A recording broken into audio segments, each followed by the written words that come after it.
Up and at the bottom of the hour, let's run through the action of game ones across the Eastern Conference in the NBA this past weekend. The Pistons were the only home team to lose. They fell to the 8-seed Magic 112-101 yesterday. Monica, was that a bad game or a bad sign for Detroit? I think it's a bad sign, Greeny, only because when you dig into this one a little bit, I actually think this is a great matchup in terms of two teams that stylistically are similar. Physical, want to defend, and are comfortable if a game has a little bit of offense. Meanwhile, Vince, you are my Detroit guy, so what up, though? What up, though, Greeny? I worked with Jalen for a long time. Yes. Well, how concerned should you be right now if you're the fan of the Pistons? Concerned but not alarmed. They'll play game 2 on Wednesday. They will discover that, hey, Jalen Duren is an all-star. We do have other weapons that we can deploy here, and we're supposed to be the most physical defense in the league. They did not make Orlando feel uncomfortable at all yesterday. The Celtics made the Sixers very uncomfortable in an absolute whitewash in game 1 of that series. Vince, did Jason Tatum and the Celtics put everybody on notice yesterday? If you weren't on notice, I'm trying to figure out where you were. This team looks ready. Jason Tatum looks like he's making the game easy. That is the scary part for the Celtics. Monica. Yeah, in the post-game interview with our George Sedano, Jason Tatum talked about the ramp-up in the 16 games.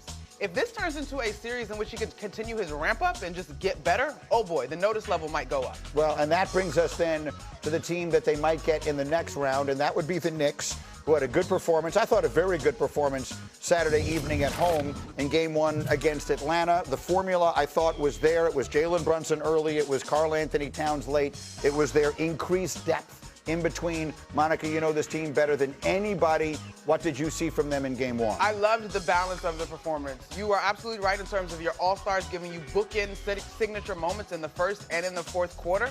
But in the mix of that, you've got a very efficient OG Anunoby. You got Josh Hart, who pulled up with 14 rebounds in that one, and Mikal Bridges, who was steady, and you're getting your bench guys into rhythm as well. It's good to see Deuce McBride back in the fold healthy. That was the formula to me. Karl-Anthony Towns is the single figure that the Hawks do not have an answer for. They went to Hack-a-Mitch.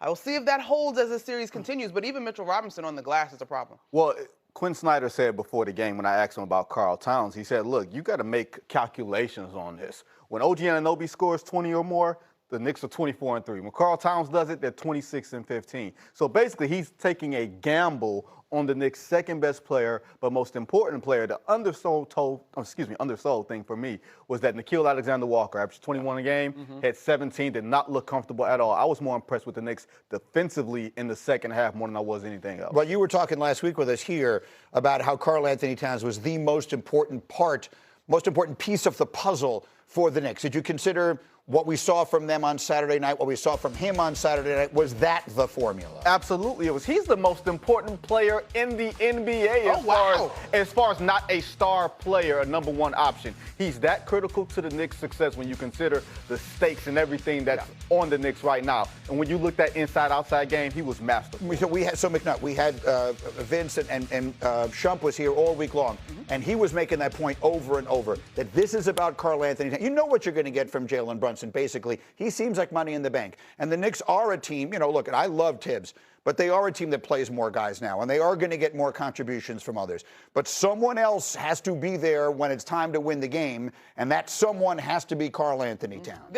We all agree. I mean, we can kumbaya on that one, and I think Karl-Anthony Towns understands that as well. The one thing that I am watching is what it looks like. Like, he shot the 3-ball decently in game 1. I love when he's getting into the paint. He admitted post-game that he had to work through the rust of that first half. But if he is aggressive and can stay out of foul trouble, because the other thing that I think goes unheralded about Karl-Anthony Towns' game is he's a very willing passer. And when he's holding the ball at the top of the key, extended like this, and dishing on back cuts that energize the guard and getting OG Anunoby, Bridges, and Hart going, it's a thing of beauty. You need to keep your bigs involved. Like, bigs need to touch the ball just psychologically. If you want them to defend, they got to touch the ball. And Karl, even though he's a good post player, you don't want to steady feed him like that all the time. You want to keep the spacing there. They've been walking this balance all season long, Greeny. He's been efficient, but it hasn't always looked fluid. Yeah. And with Jalen Brunson and the amount of shots that he takes, they're finding a balance between those two guys. And the thing about it, though, this matchup will not demand anyone being like, go, post him up. Like, that's not exactly how Onyeka Okongwu defends either. And so he has advantages when he is facing up, which is his preferred attack. And what I've said to everybody is the Knicks are going to be different in these playoffs because The thing about Tom Thibodeau teams is that they play games in November like it's the playoffs.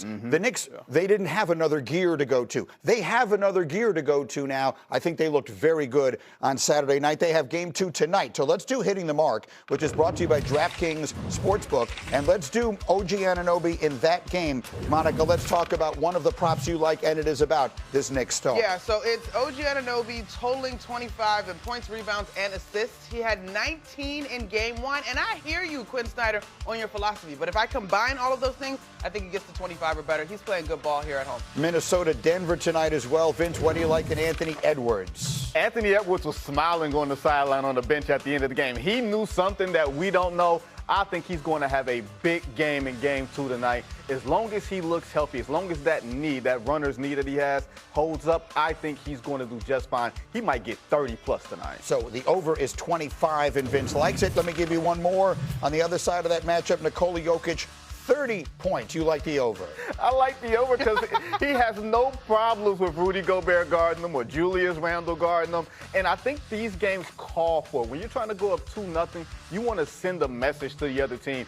You have to win 4 out of 5 games if you win game 2. I think Jokic is going to put his stamp on tonight. Boy, did he look good in game 1. So to recap, we're going over on Anunoby with the total on points, rebounds, and assists.